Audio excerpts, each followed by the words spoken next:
नमस्कार। मैं हूँ राम कुमार वर्मा। राजस्थान के ज़िला हनुमानगढ़ के तहसील नौहर से पिछले 8 साल से स्पाइरोलिना की खेती करता हूँ। साथियों, आज हम बात करेंगे पिछले 8 साल में स्पाइरोलिना उगाते समय अभी तक का जो क्वालिटी मेंटेन के बारे में, गुणवत्ता के बारे में जो हमने अनुभव प्राप्त किया है, उसके बारे में आज हम बात करेंगे। इसमें कई बातें ध्यान में रखना ज़रूरी है कि सर्वप्रथम हम जब स्पाइरोलिना को रेस वाइज टैंक में, इस तरह के जो टैंक है इसमें उगाते हैं, उसके बाद इसको समय समय पे इसको हिलाते रखना ज़रूरी है, क्योंकि अगर इस कल्चर को हिलाएंगे नहीं तो स्पाइरोलिना जो एल्गी है, स्पाइरोलिना शैवाल है, ये धीरे धीरे अंदर से ऊपर आ जाएगी, ऊपर आके इकट्ठी होती रहेगी और ऊपर एक परत बन जाएगी। अगर ऊपर परत बन जाएगी तो परत के अंदर हो सकता है पूरी सिक्योरिटी है, इंसेक्ट नेट भी लगा हुआ है, चारों ओर से बंद है, फिर भी कोई न कोई छोटा मोटा पार्टिकल्स, कचरा या कोई हल्का पार्टिकल जो ऊपर तैर कर उसके अंदर अगर फंस जाता है तो उसको बाहर निकालने में दिक्कत आएगी। कारण कि ये स्पाइरल नुमा होता है, स्पाइरोलिना ये स्पाइरल नुमा होता है। जो जैसे कि डॉट के अंदर जो स्प्रिंग होता है, जो लिखने वाली डॉट होती है उसमें जो स्प्रिंग होता है, सेम उसी तरह का होता है। और एक जगह अगर हज़ारों लाखों की संख्या में अगर स्प्रिंगों का ढेर कर दिया जाए तो उसको अलग से सुलझा के अलग अलग करना बहुत मुश्किल हो जाता है। और उस समय उस स्प्रिंग के बीच में अगर कोई चीज़ अगर फंस जाए एक्स्ट्रा तो उसको निकालना भी मुश्किल हो जाता है। तो इसलिए सर्वप्रथम ये ध्यान रखना ज़रूरी है कि जब अपन कल्चर करते हैं तो इस कल्चर को बराबर हिलाना ज़रूरी है, यानी कि स्पाइरोलिना को इसके ऊपर इकट्ठा नहीं होने देना है। उसके बाद नंबर 2 पे ध्यान ये रखना ज़रूरी है कि जब ये स्पाइरोलिना पूरी तरह से मैच्योर हो जाता है तब इसको हार्वेस्टिंग करें। मेरे पास बहुत सारे लोगों के फ़ोन कॉल आते रहते हैं कि हर रोज़ स्पाइरोलिना निकलता है, हर रोज़ कैसे स्पाइरोलिना तैयार होता है, ये बताइए। तो साथियों, मैं उनको, सभी साथियों को ये बताना चाहूँगा कि हर रोज़ निकलने वाला हमने 8 साल में ऐसा कोई इसमें सिस्टम नहीं देखा।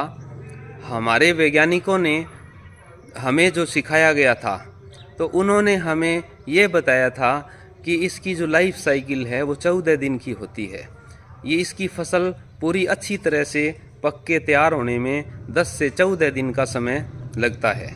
और यही हमने पिछले 8 साल में देखा है कि करीब हमारे यहाँ के वातावरण के अंदर, राजस्थान के अंदर, यहाँ टेम्परेचर भी बहुत हाई रहता है। यहाँ 51 डिग्री तक भी हमारे कृषि विभाग ने 2-3 साल पहले दर्ज किया था। तो उस टेम्परेचर के अंदर भी यहाँ बहुत अच्छा उत्पादन मिलता है और गुणवत्ता भी अच्छी आती है। तो साथियों, इसको कम से कम 7 से 10 दिन में ये यहाँ पर ये अपनी फसल को पूरी तरह पका लेता है, मैच्योर हो जाता है। उसके बाद में इसको हार्वेस्टिंग करते हैं। हार्वेस्टिंग करने का जो तरीका है हमने आपको पिछले वीडियो में दिखाया भी था कि इसको सेपरेट ऊपर से उठाते हैं पंप द्वारा और इसको फिर कपड़े में से, पहले मोटे कपड़े में से, जाली में से छानते हैं। इसको छानने के बाद में फिर इसको हार्वेस्टिंग कपड़े पे इसको छानते हैं, जिससे किसी भी तरह का कोई भी उसमें अदरवाइज़ जो पार्टिकल है वो नहीं रुकता है। तो उसके बाद इसको अच्छे से वॉशिंग करना ज़रूरी है, अच्छे से धोना ज़रूरी है। हार्वेस्टिंग के बाद अच्छे से इसको धोया, धोने के बाद में इसको हम टेस्ट करते हैं। टेस्ट में इसका पीएच जो है वो नॉर्मल 7.5 के करीब आ जाता है। जब फ्रेश वाटर से इसको वॉशिंग करते हैं तो 7.5 के करीब पीएच आ जाता है।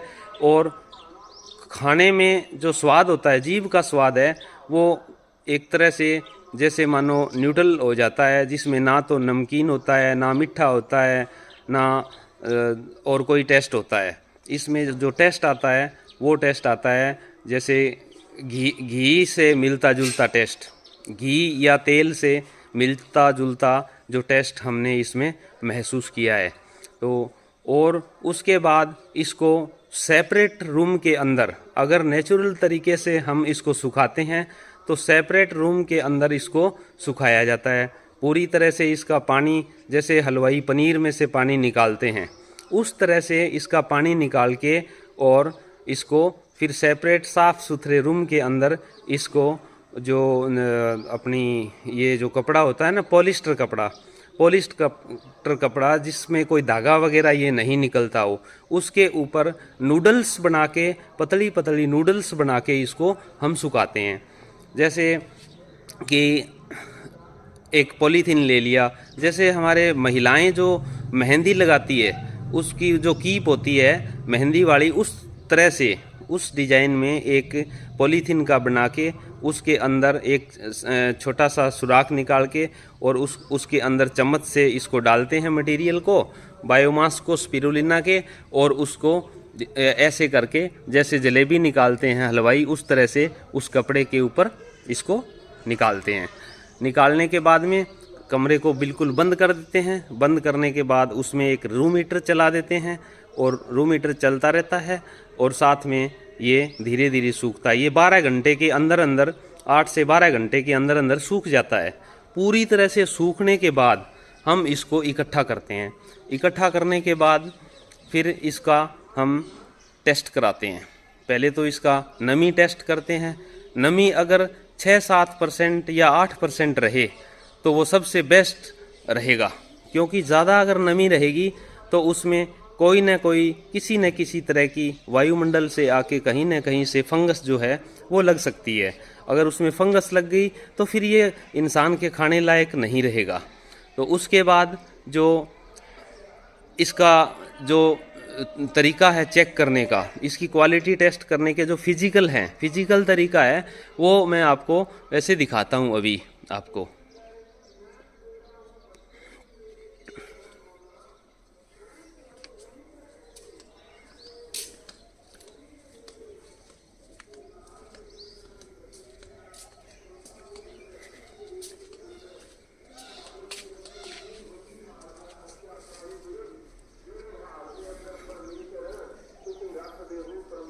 एक तो इसका जो कलर है वो प्योर ब्लू ग्रीन होना चाहिए।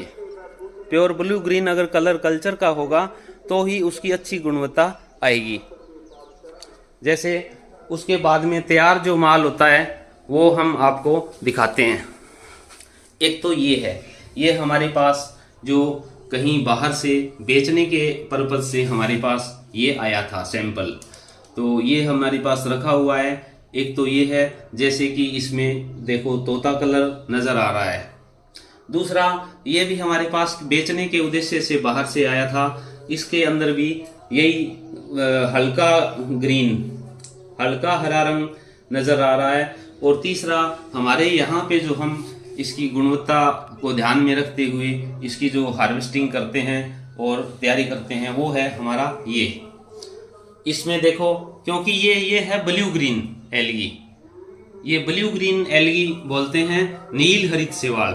नील हरित शैवाल का मतलब ये है कि नीला और हरा रंग उसका होना चाहिए, तो इसके अंदर नीला और हरा रंग है। दूसरा ये है। अब इससे पता ये चलता है आसानी से, एक साधारण आदमी भी इसकी पहचान कर सकता है कि जो ओरिजिनल इसका कलर है, जो ब्लू ग्रीन एलगी होनी चाहिए, उसका जो नीला हरा कलर है वो कौन सी स्पिरुलिना का है। अब इसका आप फर्क देखिए। एक तो ये देखिए, इस तरह से आप इसकी क्वालिटी की, गुणवत्ता की पहचान कर सकते हैं। जैसे ये देखिए आप, अब इससे आप आसानी से इसकी पहचान कर सकते हैं भी गुणवत्ता कैसी होती है।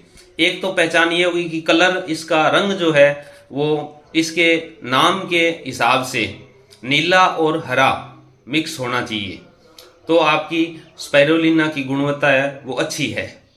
उसके बाद में इसका जीभ का स्वाद, जीभ का जो स्वाद है वो बिल्कुल मतलब फीका होना चाहिए, इसमें कोई नमकीनपन या खारापन या मीठापन ऐसा कुछ नहीं होना चाहिए, तो वो अच्छी गुणवत्ता मानी गई है इसको। उसके बाद तीसरे नंबर पे इसकी जो खुशबू होती है, ये खुशबू रहित होता है। अगर अच्छी तरह से अच्छी क्वालिटी है, कोई कंटामिनेशन इसमें नहीं है, तो ये खुशबू रहित होता है, यानी इसमें किसी भी तरह की खुशबू नहीं होती। और अगर होती है तो हल्की प्रोटीन खुशबू होती है, हल्की प्रोटीन खुशबू आती है, बाकी किसी भी तरह की कोई भी बदबू नहीं आती इसमें। अगर कोई बदबू नहीं है तो इसका मतलब इसमें कोई कंटामिनेशन नहीं है। तो ये तीन जो मुख्य इसकी अंदर ध्यान रखने वाली चीजें हैं, और इसको फिजिकल जांचने के लिए ये तीन इसके मानक हैं। तो इससे आप अच्छी गुणवत्ता का, इस तरह से आप स्पाइरुलिना का उत्पादन कर सकते हैं। उसके बाद बात आ गई कि ये तो फिजिकल जांच हो गई, ये तो फिजिकल जांच हो गई। अब बात करते हैं कि इसके जो हमारे जो स्वास्थ्य विभाग है या जो FSSAI है, उसके मानकों के अनुसार इसके अंदर किसी भी तरह का खतरनाक, हानिकारक जो भारी धातु होते हैं ये उसके अंदर नहीं होने चाहिए, भारी धातु नहीं होने चाहिए। क्योंकि भारी धातु अगर मानव शरीर में पहुंचते हैं तो हमारे वैज्ञानिक बताते हैं कि उसका नुकसान होता है, इससे शरीर को नुकसान होता है, इसलिए भारी धातु की जांच कराना अति आवश्यक होता है। तो इसमें भारी धातु की जांच कराना जरूरी है। जो ऑथोराइज, जो सरकार की ऑथोराइज जो लेबोरेटरी है जो फूड टेस्ट करती है, वहां से हम इसको टेस्टिंग करवाते हैं। उसके बाद जो दूसरा जो इसका लैब टेस्ट होता है वो होता है माइक्रोबायोलॉजिकल टेस्ट। इसमें कई तरह के हानिकारक जो कीटाणु, बैक्टीरिया जिसको बोलते हैं, वो अगर इसमें पाए जाते हैं, जो इंसान के खाने के बाद में वो शरीर में कई तरह के नुकसान कर सकते हैं, बीमारियां फैला सकते हैं, इन्फेक्शन हो सकता है। इस तरह के जो वो बैक्टीरिया है हानिकारक, वो इसके अंदर नहीं होने चाहिए। ये इसकी गुणवत्ता को मैनेज करने के लिए बहुत ही आवश्यक बिंदु है। उसके बाद तीसरा जो इसका टेस्ट होता है, लैब टेस्ट, कि किसी भी तरह के जो पेस्टिसाइड्स यानी रसायन, केमिकल्स इसमें अंदर नहीं होना चाहिए। जिसमें जो टेस्टिंग लेबोरेटरी में सभी तरह के केमिकल्स की जांच की जाती है, तो किसी भी तरह का केमिकल्स, रसायन, जहर इसके अंदर अंश उसका नहीं पाया जाना चाहिए, ताकि ये मानव स्वास्थ्य के लिए बिल्कुल सुरक्षित रहें। उसके बाद जो एक और जो टेस्ट, जरूरी टेस्ट होता है, वो होता है इसकी पोषण क्षमता, इसकी न्यूट्रिशन वैल्यू टेस्ट, पोषण क्षमता जांच। इसके अंदर प्रोटीन कितनी मात्रा में है, फाइकोसाइनिन कितनी मात्रा में है, आयरन कितनी मात्रा में है, कैल्शियम कितनी मात्रा में है, बीटा कैरोटीन कितनी मात्रा में है, ये सब हम जांच करा सकते हैं इसकी। इससे गुणवत्ता के बारे में बिल्कुल क्लियर हो जाता है कि अच्छी गुणवत्ता की स्पाइरुलिना की क्या पहचान है। तो हमने पिछले 8 साल के अंदर जो मॉडिफिकेशन करते हुए, तरह तरह के प्रयोग करते हुए हम यहाँ तक आज पहुँचे हैं। हमने यहाँ तक ये प्रैक्टिकली सीखा है कि गुणवत्ता किस तरह से इसकी अच्छी हम बना सकते हैं। तो हम ये गुणवत्ता का स्पाइरुलिना हमारा यहाँ पे तैयार होता है। तो बाकी दूर दूर से लोग खाने के लिए भी यहाँ से लेके जाते हैं। तो साथियों, ये गुणवत्ता कैसे हम मैनेज करते हैं, ये सब आपके सामने आज हमने शेयर किया है। इसी तरह आगे और भी शेयर करते रहेंगे। हाँ, हमें जिस महान पुरुष ने हमें स्पाइरुलिना खेती के लिए जो प्रेरित किया था, वो हमारे जो रिटायर्ड डिप्टी डायरेक्टर आत्मा के जो पूर्व वैज्ञानिक श्रीमान डॉक्टर बलबीर सिंह जी खाती, जिन्होंने हमें प्रेरित किया था स्पिरुलिना उगाने के लिए, तो उनसे भी आपकी जल्दी ही हम मुलाकात कराएंगे। उनसे भी इसके बारे में, स्पाइरुलिना के बारे में बहुत कुछ और जानेंगे और आपसे हम उनको रूबरू करवाएंगे जल्दी ही। इसी के साथ धन्यवाद। जय हिंद, जय भारत।